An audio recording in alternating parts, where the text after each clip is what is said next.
improvise, adapt, and overcome. Hey everyone, welcome to the Carry On Podcast SITREP edition with your host, me, the Iceman, Brad Colbert. And in case you were looking at a calendar, you may not have noticed that this is not the normal slot for our weekly chats. And that is with good reason. Frankly, the protests in Iran have escalated to a level unprecedented, and I wanted to make a visit to everyone and talk a little bit about it. So if you are willing to indulge me with a special edition, I'm willing to deliver it. I have been interested in the protests in Iran since they started. They have not only piqued my interest, but the interest of the world, specifically because of the intensity of these protests. And of course, everyone is sitting with bated breath, wondering what these protests will result. Could it mean regime change? Or is it more of a never-ending cycle of protests and retaliation until we return back to the status quo? So much so that I looked into it with deep intensity over the past several days and came up with a conclusion that kind of countermanded something that I had said before, which was I didn't think regime change was possible based off U.S. kinetic strikes. And I had to eat some humble pie as I looked into the situation a little more deeply. So let's get in it. And along the way, as always, I will be nursing some libations. Tonight's is Port Charlotte, which is a 10-year-old Islay single malt scotch. It's smoky, it's peaty, it's delicious. So pour yourself a glass of your preferred spirit and indulge me while we go down the rabbit hole in Iran. So as I said, I have been watching these protests from the beginning, as I would imagine most of you are. Now, this is a country who is able to have significant reach through their proxies far beyond their borders and has terrorized, literally and figuratively, the Western world and all of its supporters since the Iranian Revolution back in '79. So, well, all of their proxies have been kind of put on their back heels lately, and they just lost a big one in Venezuela. So last week, there's one less, which is a good thing. And possibly within the next week, there may be one less in Iran. I have been commenting on these protests and the conditions it would take to tip the regime. And the answer to me has always been the same. Unless you can fracture the Iranian Republican Guard, you're not going to get regime change, no matter what the health of the mullah is, supreme leader, whatever you want to call him. Khomeini's death is not necessarily going to spell a coffin nail to the regime. No, you have to, even the elite fracturing isn't enough. You have to get rid of the Islamic Republican Guard Corps, the IRGC. And I've never understood how the United States could do that, even with a kinetic strike, unless the United States truly wants to enter into a regional war that just draws in every able-bodied fighter, much like we saw in Iraq in 2003. There's no way to do it, or so I thought. So looking into this problem, I threw all the paradigms out the window and started from a completely blank slate. I first asked myself, what is the center of gravity of Iran and how do you attack it? And I thought that the center of gravity was the theocracy. The revolution incepted the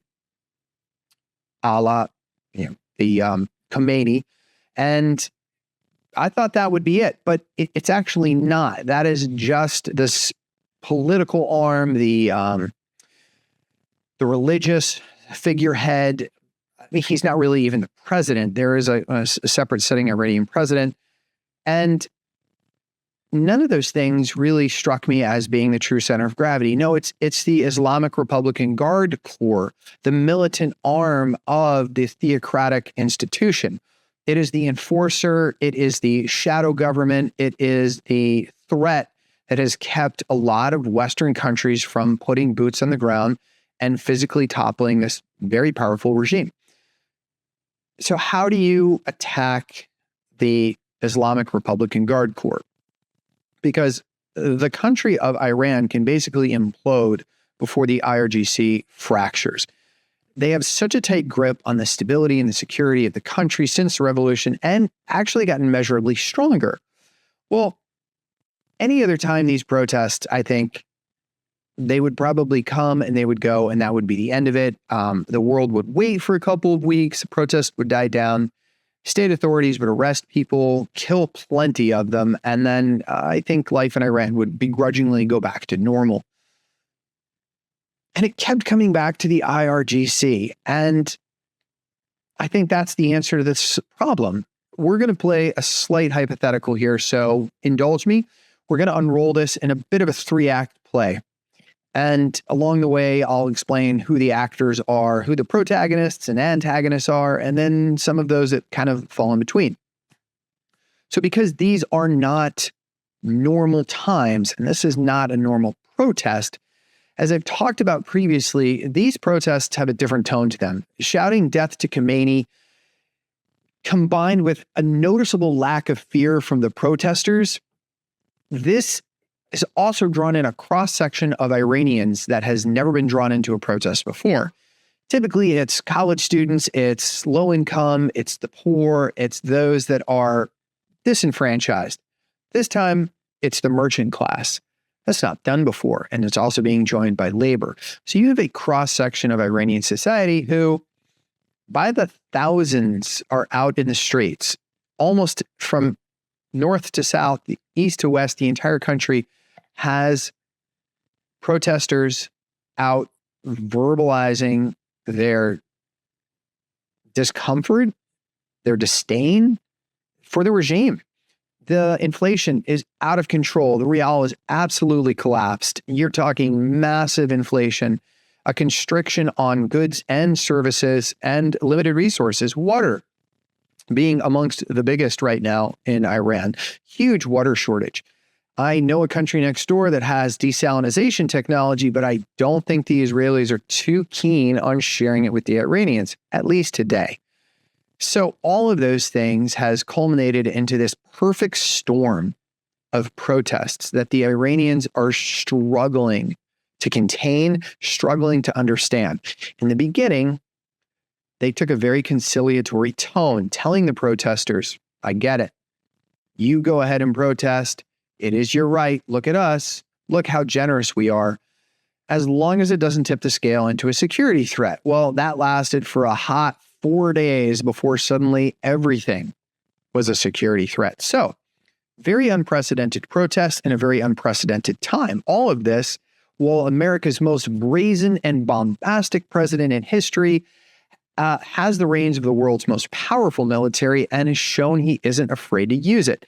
Recently putting Iran on notice by saying that if they kill protesters, and spoiler alert, the death toll is up to 2,000 as of this evening, according to a couple of sources, depending on which ones you are most trusting. He said he's going to step in and help the protesters. When that was verbalized, I shrugged it off as hyperbolic, more of a show of solidarity than actual intent. I mean, surely he isn't serious. Then I thought, what if he is? And what if he doesn't want to be called Shirley? So I thought about it and I kept thinking about it, and I couldn't immediately discern, as I said, how the United States would strike to help the protesters. They're not going to land helicopters in the middle of Tehran to evacuate them. They're certainly not going to roll tanks up the street. And it, again, came back to, I mean, barring a Venezuela, style raid, this isn't going anywhere. Not with our assistance anyways, but maybe, just maybe, if it was done right, combined with a few other things, it might just be possible. If you squeeze the regime from the outside and the inside, you might be able to get away with toppling the regime in a couple of months, possibly even sooner. So let's look at this. let's look at what's possible, what could go right, and what could go wrong.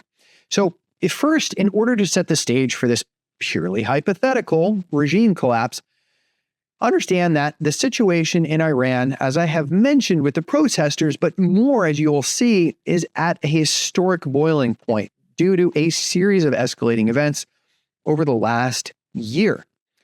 Let's revisit some of these. You had strikes last year from Israel and the United States during what is referred to as the 12-day war. That is some of your external threats.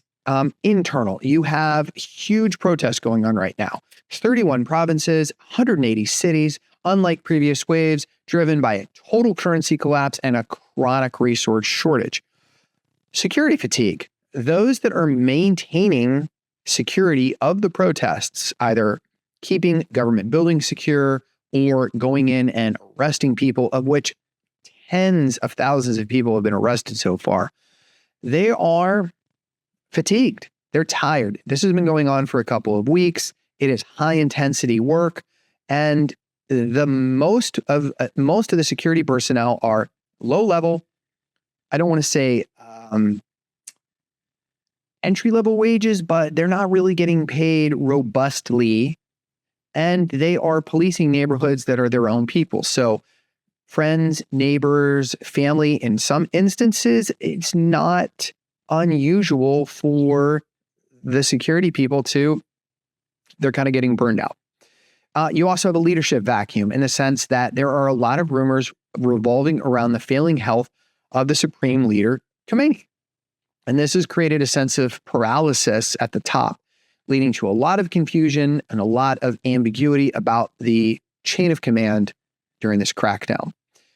Bouncing back external, once again, a lot of the proxies that Iran has typically had control over, like Hezbollah and Hamas, has been significantly weakened and can't really offer the defense in depth to Iran that historically they would. What has oftentimes kept a lot of Iran's adversaries at bay is the omnipresence of some of these proxies. I mean, look at al-Bashir and the Assad regime in Syria, gone. That Syrian financial cushion was giving Iran a lot of help when the rial tanks and they need to borrow large sums of money. So internally and externally, the last 12 months in Iran has seen unprecedented times, and it has caused a lot of second and third order effects to the regime. So that's the current stage where we are right now. Internal pressures, external weakenings, and some external pressures. They've lost a lot of their proxies. This isn't the Iran from 5 years ago.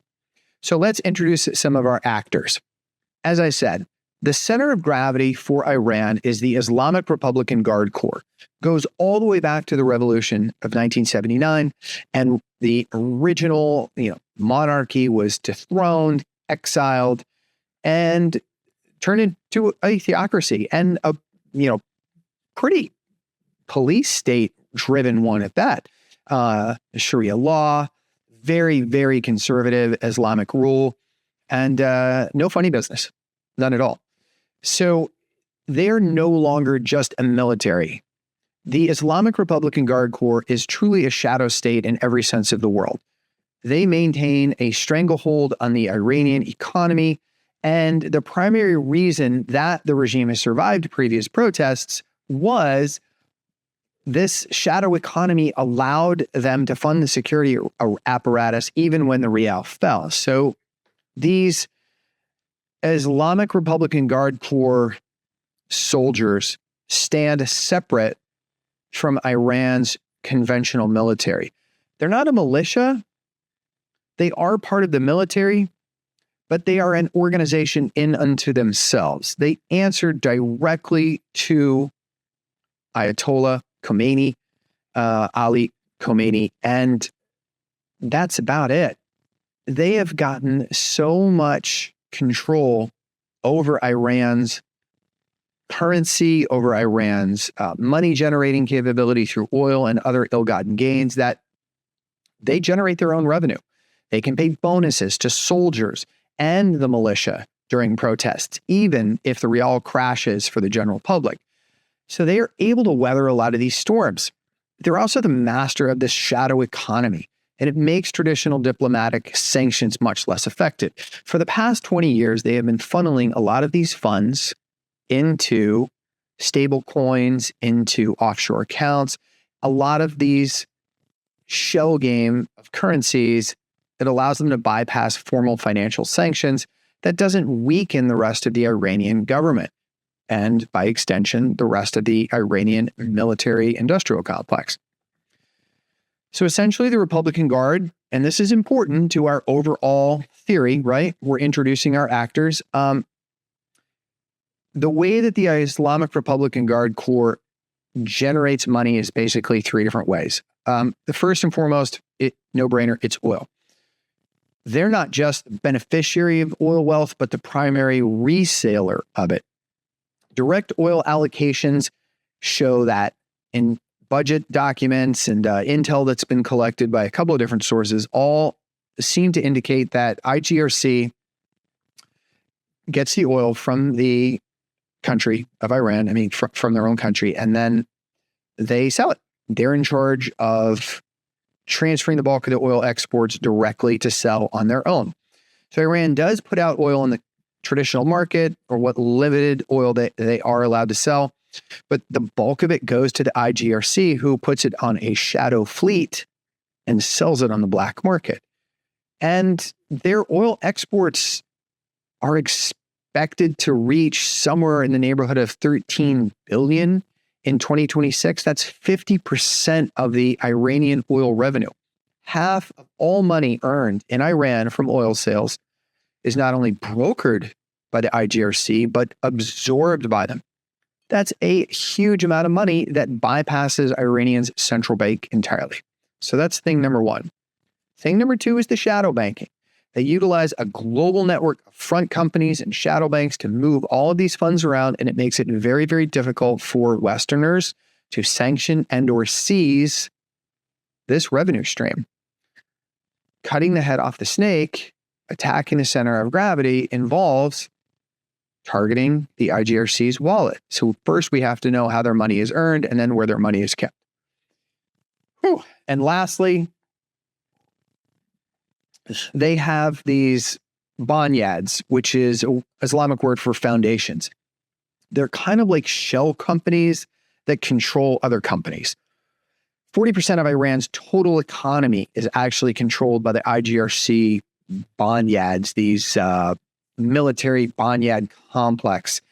For example, Katam al-Anyaba is the IGRC's massive engineering and construction conglomerate. It holds thousands of contracts in oil, gas, mining, and infrastructure. And effectively, it makes the IGRC's banyads the largest employer and contractor in Iran. They also run a black market. They have what's called these invisible jetties, or unofficial ports, where they manage the smuggling of contraband, electronics, alcohol. Alcohol. I know that this is something that is not supposed to happen in Islamic countries, but hey, been there, they drink. It's on the down low, but it is one of the great pleasures of that part of the world is they like to smuggle in alcohol. Forbidden fruit. I don't know. Call it what you will. I enjoy my libations in the open, as I'm assuming most of you do as well. So, smuggling, oil, shell companies, all of this generates income, all of this generates control, and it makes the IGRC extraordinarily powerful, kind of like a mafia state. It makes the regime both resilient and brittle all at the same time, though, because you're putting a lot of eggs in one basket. All right, on the protagonist side, the American President Donald Trump, who is supported by Congress and the American voter, and the loosely formed government in exile of Iran, consisting of the National Coalition of Resistance, as well as the former Crown Prince, Reza. Now, I don't know a whole lot about this gentleman. He is the son of the dethroned monarchy from 79. He's been exiled living in the United States for a long time. And from what I have read, is eager to not only incite riots within Iran, but rally the diaspora of Iranians outside of the country of Iran in the hopes that the country regime will fall. And he is eager and willing to step in. We'll come back to these two in just a moment. Now, the Crown Prince has advocated for a secular democratic republic. He doesn't want to go back to the monarchy from what I've read, but who knows what's going to happen. All of this is great, but you have to have a little more to it than that. You have to have a government in exile who is ready to step in day one should the regime fall. Now, the NCRI, that National Council of Resistance of Iran, it's presenting itself as a parliament in exile. It's advocating for a democratic Islamic republic as well. And I hope that they make good on it, because you're going to need both. You're going to need the Crown Prince, or former Crown Prince, and you're going to need his parliament. And they're going to need to start working on plans for a transitional government, and they have to broadcast those plans within the country. President Trump is the wild card here, because it's hard to predict what his intentions are going to be day to day, as we've seen over the last couple of weeks, actually, as we've seen over the last couple of years. But let's take him at his word. Let's say that he will make good on his threats to attack Iran militarily. And over the last 24 to 48 hours, there has been many announcements coming out of the White House that has supported this claim, that he is in fact going to make good on his promises. So let's leave that one where it lies. Let's go on to the American people, and more importantly, Congress, since they control the War Powers Act, as well as the purse, as well as a couple of other powers that the Constitution has enumerated to them. Whether or not they choose to use it is completely outside the scope of this subject. U.S. public opinion on military actions in Iran is deeply divided, as I'm sure you can believe. It falls down into three camps, really: Republicans, Democrats, and independents, okay? Most of the public is war-weary, especially regarding new foreign entanglements. A significant majority of the country, the polling shows 74% believes the president should seek Congress's approval before going in and launching new strikes. And interestingly, that includes some Republicans from his own party. And Donald Trump's presidency is unprecedented in and of itself in so many ways, and Congress is lockstep with him. So for members of his own party to offer some, not necessarily resistance, but some pushback, same thing, I suppose, it's unusual. But the Republican electorate suggesting a lingering constitutionist streak, even among some of his base. Democrats clearly, almost to the man, don't want us to engage with Iran, are not looking for strikes, don't advocate for strikes. It's pretty much what you would expect. But the American public, when polled, and there's been a lot of polling recently about this, they generally agree on the goals. They disagree on the means. Sorry, my Port Charlotte went down the wrong pipe. Across the board, bipartisan, they still view Iranian nuclear weapons as a direct threat. And it is. That hasn't abated despite our, last summer's strikes, the 12-day war, as it's being referred to, from strikes from us and strikes from Israel. It damaged their capability, but it didn't wipe it off the board. And since then, they have not allowed the International Atomic Energy Commission to go in and inspect. So we don't really know, not officially.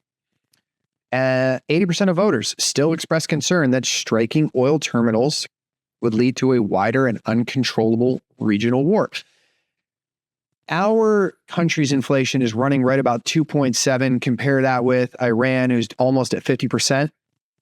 Our issues are inflation, and our issues are healthcare. many fear that hitting Iranian oil is going to have a direct pain at the pump. And they're right. It's going to. Even just the threat is enough to drive oil prices up and constrict the markets. There is not been or has not been that flood of Venezuelan oil to offset anything that takes place in the market. We're still hovering around $70 a barrel. Last I looked, it may have adjusted during the time of this broadcast. And if so, I apologize, but estimates are $70 a barrel. And Venezuela is about a year away from releasing the quantity of oil to bring the prices down to the $50 a barrel price point. So no matter what we do in Iran today, you're going to feel the pain at the pump probably for the rest of this year, definitely in the summer. 85% from what I read of Democrats are opposed to strikes against Iran. 60% of independents both fear that they're going to be drawn into another forever war. We are still in Iraq, although small. Clearly, we bailed on Afghanistan, fuckers. So, yeah, the national average, 42, 44% support strikes, and the rest don't. Now, there is one notable exception in the polling. The notable exception to the anti-war sentiment is the humanitarian angle. And I don't know if you've noticed, but a lot of what the administration has been targeting in the press releases has been, don't kill the protesters, allow the protesters to be peaceful, respect human rights, don't beat people, don't unnecessarily detain them. And all of that is beautiful packaging because it really plays up the humanitarian angle. And recent polling shows that if the IRGC begins violently killing protesters on a mass scale, support for a surgical intervention increases about 10 to 15 points across the board. That's pretty good. And I think that's why the administration has leveraged framing potential strikes as a moral imperative rather than just a strategic one. And as this is going to be important, so keep this point in mind. So we do have other players, as I am sure you're aware, and you're probably saying, what about China? What about Russia?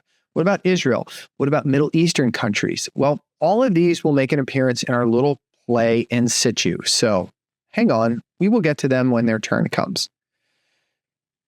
The likelihood of this regime toppling, it's higher than at any point in the last 40 years, but it's not a certainty. And most experts agree the regime will only fall if military and security forces fragment, and I agree wholeheartedly. The Republican Guard's power is financial. Their ability to pay mid to lower level soldiers. If external strikes, and this is my big ta-da, if external strikes were to target their financial heart, the invisible jetties, the oil terminals, and the IRGC-owned businesses, they would lose their ability to fund the very people holding their line against the protesters. All while the protesters maintain the avalanche in the streets, now the probability of a systemic breakdown or a military coup by, let's say, spring becomes a serious possibility. The Kark Island oil refinery is almost entirely in the IGRC's control. There's a couple of other ones, so we know exactly where they are. We know exactly how to hit them. Their shadow fleet has been tracked by the U.S. We know exactly when they leave port, where they're going. The one that was captured coming out of Venezuela that ostensibly had a Russian flag, well, that's one of those shadow fleet tankers. It started its journey in Iran and then went into Venezuela and then into our hands from there. So this is a path that I'm describing. It's a narrow path, but we could widen it by targeting their financial holdings in the same way that we targeted, well, any narco-terrorist or any terrorist organization, or basically anyone that has money and keeps it in a bank. They're not keeping $13 billion under their mattress, so that money is going somewhere. I'd be willing to bet that between the Treasury Department, Secret Service, a couple of other government organizations, we probably have a pretty good idea where they are. So take their financial holdings at the same time via cyber and then seizing assets. No one's going to squawk too loudly considering it's Iran and it's the United States and its allies doing it. Hopefully they're allies. If you can prevent them from accessing this fund, this cushion of funds, you would further accelerate their fracture. There's also a full internet, cellular, and landline lockdown on the country right now. Classic Iranian playbook. They turn off the internet, they turn off the cell phones. But this time, for the first time ever, they've actually turned off landlines as well. Now, 22, 23, and 24 saw tens of thousands of Starlink satellite systems smuggled into the country. They have started to jam those using mobile GPS jamming. Without GPS, Starlink can't identify its location and then can't triangulate where the satellites are, and the system just doesn't work. It has to get a GPS signal in order to broadcast, and the regime has been driving trucks through the city of Tehran and other places and, jamming the GPS signal. So the Starlinks are not working. If you can't communicate with the Iranian citizen to let them know that there's a government waiting to take over the moment the regime falls, to encourage them to continue resisting and to tell them that not necessarily who is helping them, but help is coming. This thing could stall out. If you roll the IGRC out into the street, this thing is going to be over and it's going to be pretty ugly. You've got to keep communication lines open. So this has to be patched to let people know all of these things. There's a few more scenes to this play. We're not done yet. We have laid out pretty much Act 1. So as I said previously, external strikes is really what the president has said he was going to do and what I struggled to identify how they would make a dent in the regime. And this is how you target the IGRC oil refinery complexes and only those that are controlled by the Islamic Republican Guard, leaving the rest of the Iranian oil infrastructure in place. Most of the folks that are running those are striking anyways. So Iran's oil is really slowed during these protests. If you can prevent any of those tankers from leaving Iran, this shadow fleet, that's how you target the Islamic Republican Guard. That's how you begin to fracture the regime. You sustain the protest from within and give it a couple of months. This thing could possibly work. It unites the population. The current economic misery is so deep, many protesters reportedly view any external pressure as a catalyst for change rather than an act of foreign aggression. Like one of the things that I have cautioned about attacking Iran, and my go-to sort of media-friendly soundbite has been, you're just going to rally them around the flag. It's a family that fights. As soon as somebody outside the family threatens them, everybody drops what they're doing and defends the family. But in this case, this younger generation doesn't see it that way. And that is a huge change. I mean, you could wait out the regime generationally, and in 2 or 3 generations, they're going to be gone anyways. But dude, who has the time for that? I certainly don't. So the play here, as I said, it's very simple. You strike the IGRC-controlled oil terminals, major hubs like the Kark Island or the Newer Jask terminal. There's your external pressure. Meanwhile, you've got to repair and patch the internal protests' ability to communicate with the world. Meanwhile, you are bolstering the diaspora for a transitional government. So you get U.S. Department of State to handle the transition, the government transition package and the messaging, what we're doing, why we're doing it, try to build coalition support. Department of War handles the strike package, Cybercom and the U.S. cyber infrastructure at large can go after the IGRC's money, seize it, lock it down. sanction it, or whatever you want to do. And then some other unlettered agencies can help improve communications and repair internal communication nodes. Could you affect the same with a total blockade like we did in Venezuela? You could, and it is one of the options, but it's messy. It risks a failed state and a civil war, and not to mention a mass starvation. A lot of the stuff that comes into the country of Iran is stuff they can't grow. I mean, it's a lot of desert. They're not doing a lot of agriculture in Iran. There's some, but let's not forget they also have a massive water shortage. So you risk a serious starvation problem if you were to blockade the country of Iran in retaliation for what's taking place, killing and arresting all these protesters. So it's not a good look. It's not a sure thing.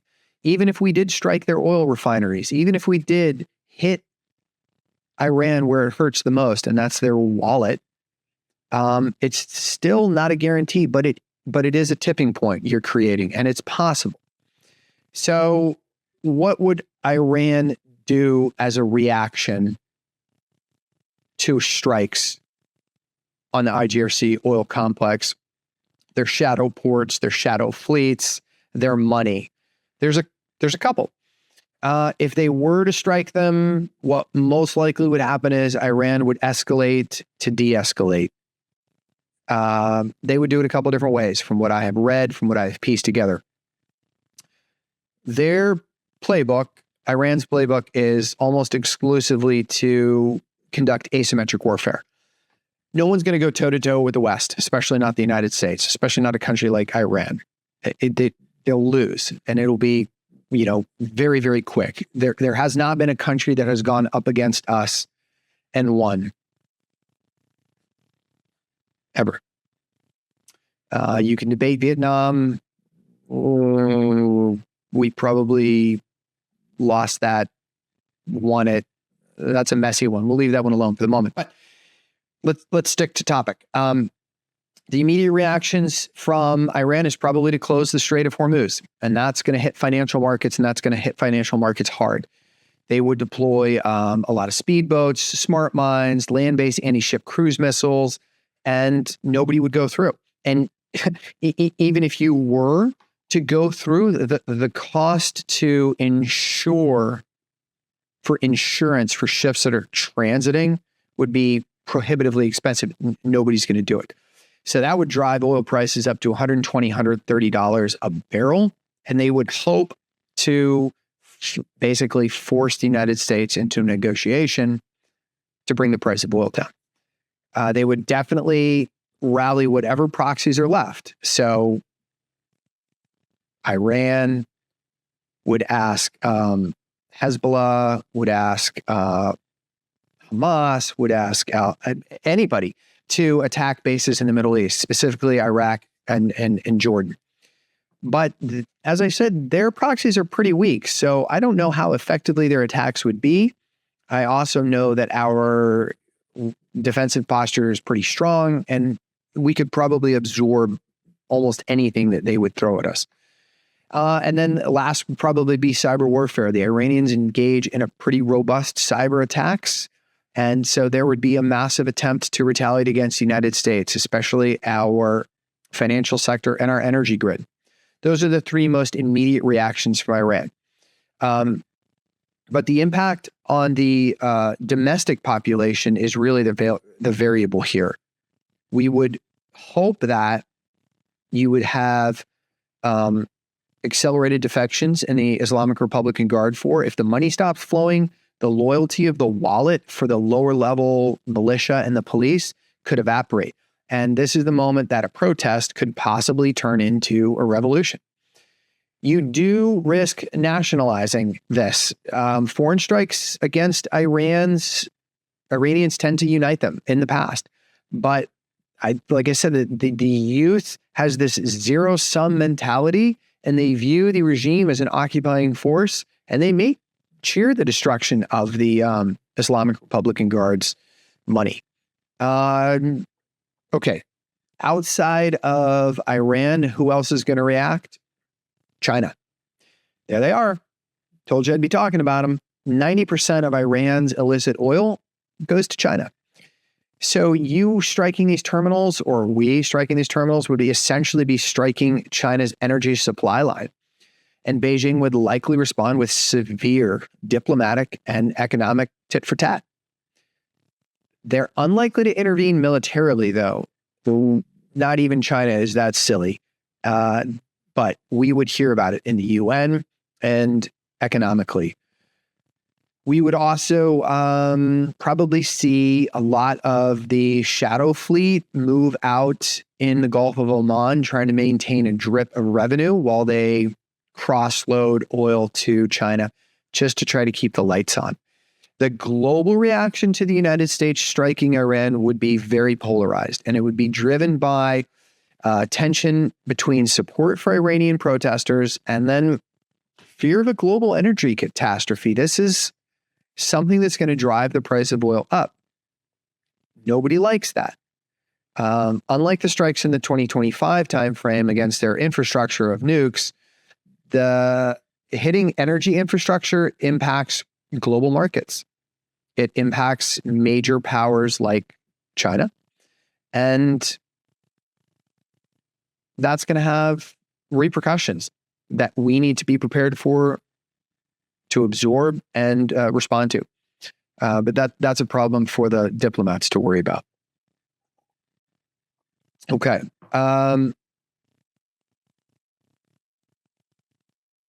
I think that China would probably use its position at the UN Security Council and call for immediate sessions to condemn the United States. I don't give a fuck. I really don't. They might also accelerate de-dollarization efforts with partners as a retaliatory economic measure, and it would hurt. But again, I don't really give a fuck about that one. They may try to place some leverage in some other areas, Beijing, using some proxies, but that's really going down the rabbit hole and being wonky. So let's just leave it as diplomatically, they would scream. They would still try to get some oil out of Iran, although small, though it may be. Iran's reaction would be a very delicate one. Sorry, Europe's. The EU, I think, secretly wants Iran off the board, but they don't want to be the ones that are participating in it. So they have already added a lot of snapback sanctions in 2025 due to the nuclear noncompliance.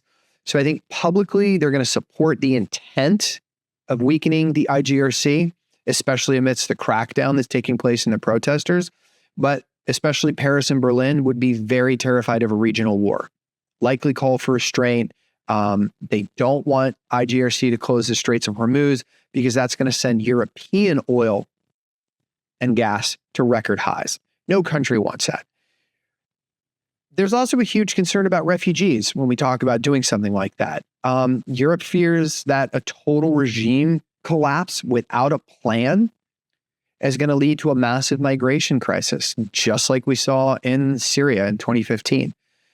Israel and the Gulf states, oh man, Tel Aviv would likely be the most vocal supporter of this. They're all about it. Final blow needed to dismantle the axis of resistance.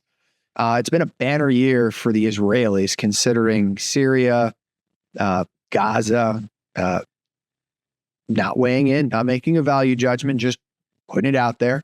And then so Iran, yeah. And then if they could knock Hezbollah off the throne in Libya, oh my God. Saudi Arabia and the UAE, their reaction would be probably quietly supportive, but very publicly cautious. They are most vulnerable to Iranian retaliation because of U.S. bases that we have over there. And the U.S. doesn't necessarily provide a security umbrella, so that we would need to help protect their oil facilities. They're going to distance themselves. But I think privately they would be thrilled as well. That whole part of the world they're not happy with Iran. They're very destabilizing. A lot of these countries, they live and die on the oil revenue. And when that is upset, when that's destabilized, and markets are in flux, it hits these countries hard. They don't have any other real export.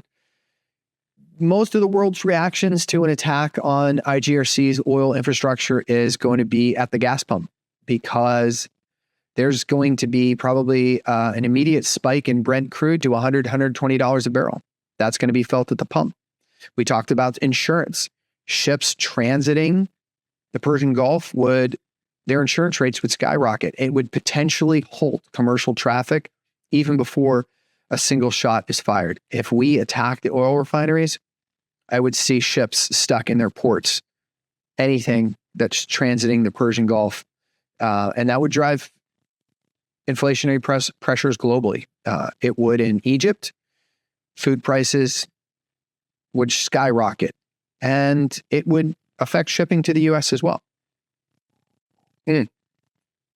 Most of this reaction is tempered by the U.S.'s ability to prove that the terminals were specifically used to fund IGRC, and by extension, a crackdown on the protesters. Okay, end of Act 2.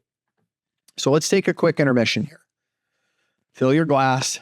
And while you're doing that, I'm going to digress for just a brief moment, because if you remember, the U.S. published a revised national security strategy. It called for a pivot to the Western Hemisphere. It wanted to shift burdens to the EU for a lot of the NATO responsibilities that we had. And it wanted to avoid protracted wars. It wanted to avoid regime change and nation building, both of which, well, at least regime change we're tacitly discussing. We publicly stated we don't care anymore. And so what's changed? Why should we care what happens in Iran? Well, under the current administration, the United States' interests in Iran has shifted from containment to confrontations. Under the last administration, under the Obama administration, it was all containment. It was sanctions. It was no sanctions. It was, we want you, to broker a nuclear arms deal. We don't. And that's gone away with the Trump administration. For Washington now, striking the IRGC's economic arteries it's no longer just about regional politics. It's about addressing 4 high-stakes threats to the United States. The first one is stopping the nuclear proliferation. As I mentioned, that Iran has kicked out the inspectors. We have no idea what their enrichments are. And we have told them 0. You don't get any. You don't need to enrich uranium past, 3-4% for a civilian reactor program. So why are you enriching anything beyond that? But they've kicked out the inspectors. If you destroy the oil terminals, you can bankrupt the very organization that funds these scientists in Iran and the underground facility construction. Without oil cash from these terminals, the regime can't afford the electricity and the material costs required for high-level refinement. You get rid of this axis of resistance that we have labeled Hezbollah, the Houthis. They're weakened, but they still currently rely on a lot of the money that the IRGC provides. So that cash being taken away hits a lot of these proxies where it hurts the most. If they can't pay them, they lose their interest to attack U.S. bases. I mean, ideologically, a lot of these people, death to America, I got it. But death to America doesn't put food on the table. You can't live off of it. You need money. So if they can't pay them, they're not going to go rally. You are also preventing a massive human rights disaster. These protests, 2,000 people that we know of as of tonight's broadcast. That's a lot of people. The reports that I have read from Al Jazeera, a couple of other Eastern or Middle Eastern news organizations with folks on the ground, one of the few that are actually broadcasting, report hospitals are, seeing 70, 80 dead brought in at a time, 40 dead brought in at a time. And that's a lot. So, I mean, the United States still has a moral obligation to intercede when human rights violations of this magnitude present themselves. I kind of hoped we would do it in some other places as well, but, we left Afghanistan. Fuckers. So, yes, human rights are a factor. The U.S. also knows that a successful revolution in Iran would turn a 40-year-old enemy into a potential strategic partner.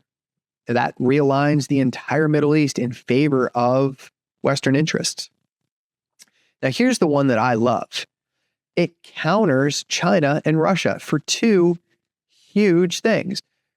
Iran has become this critical node in an anti-Western bloc. 90% of the oil that they're selling goes right to the Chinese economy. By striking this, you put massive pressure on its primary global rival, China.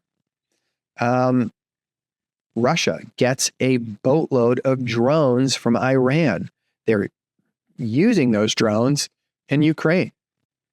You want to eliminate the supply of drones and missiles to Russia, thereby increasing Ukraine's advantage? Yeah, you go off the IRGC's revenue.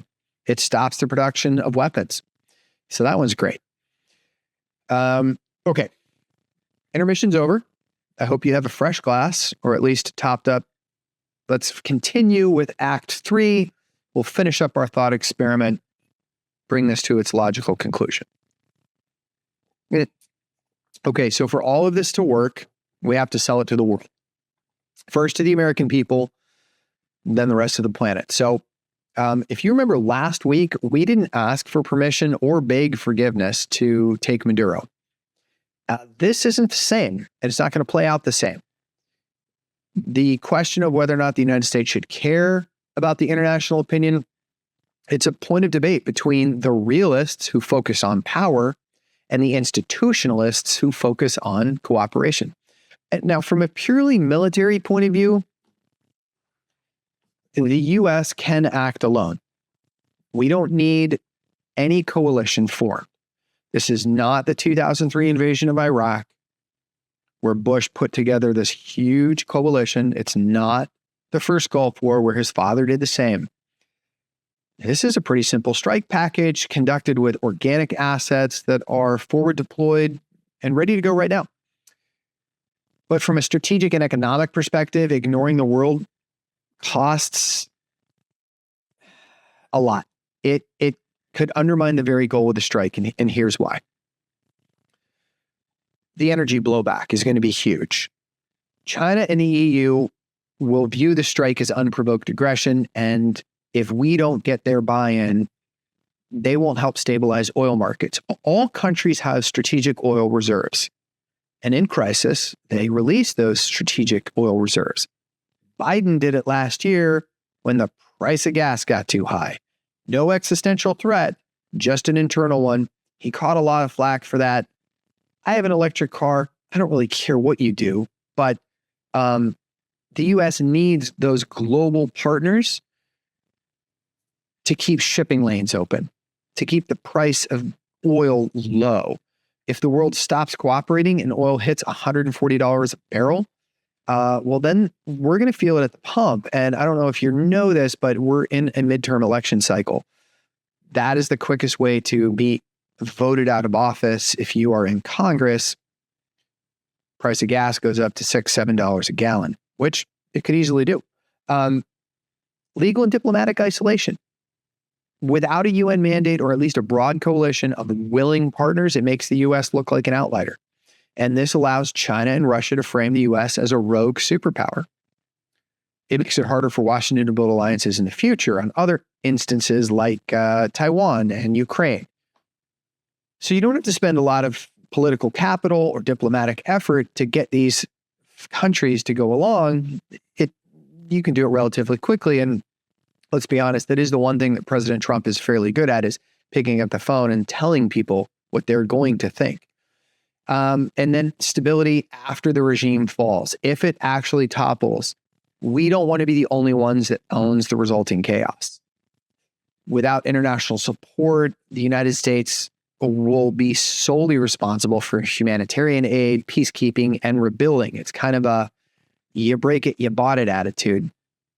We saw that in Iraq in 2003, and it sucked. We and just a couple of minor partners were left putting the country back together. Anyways. Okay. Well, this is the Trump administration, so let me at least throw out a couple of reasons why we might not care. The national interest doctrine, right? Current administration has an America First policy, and it suggests if a target like Iraq, Iran, why do I get them confused? I don't know, because they both start with the letter I? I'm not sure. Countries like the IRGC are a direct threat to U.S. security. The administration's just going to hit them, and they're not going to ask permission. And the UN's thought and opinion is irrelevant. Washington may calculate that the world will complain publicly, but I think privately they're going to be relieved. And a lot of Arab countries and European countries want the IRGC gone. They just don't want to be the ones to take the blame for it. So the United States may just decide to take the hit for a 40-year problem. We have a huge amount of leverage over China by doing this. It might intentionally ignore China's protests. And in this case, the view isn't just about striking Iran. It's a demonstration of U.S. power to disrupt the energy supplies of its biggest global rivalry. There's a middle ground, though, and it's the one that I hope is taken, and it's really justified unilateralism. This really is just a lovely scotch. I know I champion bourbon so much, but I just have this peaty Islay. Anyways, the U.S. typically tries to care just enough to maintain a moral high ground.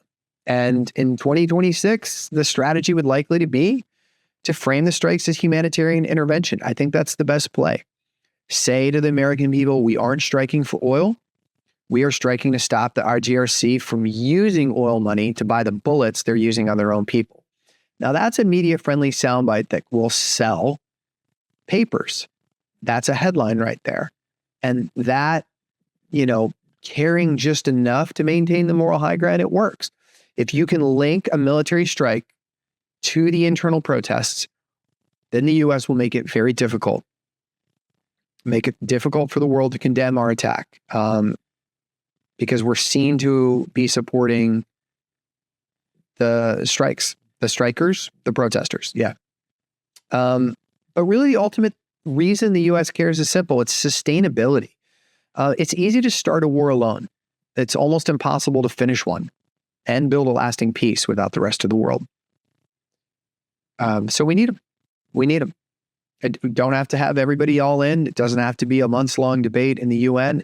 It's really 24 hours of phone calls between Secretary of State, between President Trump, between J.D. Vance, between Hegseth. In a lot of cases, just pick up the phone. And I think you'll, in short order, get at least a tacit approval for striking. Yeah. So that's it. That's the 3-act play. It's possible that the time you read this or listen, that this has been put into place. I think that this is the domino that you could tip that would end with the Iranian theocratic regime being displaced and a ostensibly democratic replacement put in. Yeah, I would say possibly by the time you finish your spring cleaning, there could be one less country shouting death to America out there. And what a refreshing change of tone that would be in that part of the world. So I hope you have enjoyed this. I hope it has given you something to think about. I hope it has educated and illuminated some things that maybe you hadn't. Wait, hold on. Oh, I hear you. Yeah, there's a protester outside and holding up a sign. I'm told that the individual wants me to discuss the counter arguments for attacking. Lame. I wasn't really going to. I was going to leave it right there. but I do have a little more scotch left in my glass. And I guess it would be pretty one-sided not to offer a counter argument. So, okay, I'm going to run through it. What is the argument against striking? Well, you've got a couple counter arguments, I would imagine. Most seasoned military and diplomatic analysts say that striking the oil terminals could be a catastrophic success. Weird turn of phrase. Catastrophic success achieves a short-term military goal while creating a long-term disaster for the United States and the Iranian people. So here's a couple of examples, and I got to say one of these is already starting to manifest itself. The Iranian Defense Council recently signaled it may not wait to be hit. If the U.S. even mobilizes for a strike on the terminals, the IRGC might preemptively launch missile barrages against U.S. bases or regional oil hubs in Saudi Arabia to deter the attack. News reports have said as much very recently. I read 2 articles today where they have said, if we even think you're winding up to punch us, we're going to attack. And that's a real threat. I would not be surprised at all if security postures outside the United States, especially military installations in that part of the world, are in a pretty high alert state right now. The other thing that is a counter argument for attacking IGRC oil terminals is the civilian factor. A lot of experts warn that a cornered IRGC, unable to find a traditional military or fund it, they may attack entirely state-sponsored terrorism, go strikes against aviation, shipping, to prove it can still inflict global pain. There's a lot of capability for the IGRC to bring down civilian airliners, to target civilian ships, to detonate small boats, suicide attack style. And they may just lash out in dozens of different ways. There still could be this national rallying around the flag that takes place. A lot of people don't think that it's going to happen at this time and place in this unique moment in Iranian history, but it still is out there. Nobody knows exactly what that's going to happen. Historically, even those who hate the regime resent when foreign powers attack or destroy their country's national wealth. But we got a small snapshot of the Iranians' reaction, the Iranian on the street, not the regime, when we attacked their country in summer of last year. It was not the national backlash that we thought it was going to be. But you don't know. A strike could force moderate elements with the Iranian military to unite with the IRGC to defend the nation. They're not doing that right now. There is a standalone Iranian military separate from the Islamic Revolutionary Guard Corps. And as I've mentioned, the two of them are somewhat independent. This could bring them together. You also have this huge power vacuum that could be left. If the transitional government is not ready and the regime falls, man, there is going to be a massive civil war, a total collapse of the regime, and a massive chaos. It really kind of looks like Syria in this instance without a centralized government in waiting. You could have ethnic separatist groups, military factions, and this could lead to a decade of civil war and a massive refugee crisis for Europe. So that's another argument against it. We also have the big 800-pound gorilla in the room, the nuclear question. So if the regime suddenly collapses, control over these remaining nuclear materials and the ballistic missile sites, it becomes uncertain. Kind of like when the former Soviet Union fell and it fractured all of these weapons stockpiles into various satellite locations. This creates a nightmare scenario of loose nukes in a fractured state. And the U.S. is not immune to the fallout of its own strikes. Oil markets, like I said, Strait of Hormuz, pushing oil prices up. This would tank the president's approval rating if gas goes to $7 a gallon. Yeah. We definitely rupture our supply lines with China. Beijing could unleash economic warfare, total breakdown of the U.S.-China relations, possibly retaliatory trade blockades. This whole thing hinges on whether or not the United States administration believes that the moral and strategic reward of a free Iran outweighs the economic and the military risk of a regional war. A strike could be the final push these protesters need. It carries the risk of a catastrophic success that leaves the Middle East in a decade of stability. My prognosis for the next 7 days is, and I'll stand by it, I think we're going to strike. I do. I know that the administration is bold. I think they're already wargaming scenarios beyond what I have talked about. And I think within a week, something is going to be put into place by this administration to help the tipping point.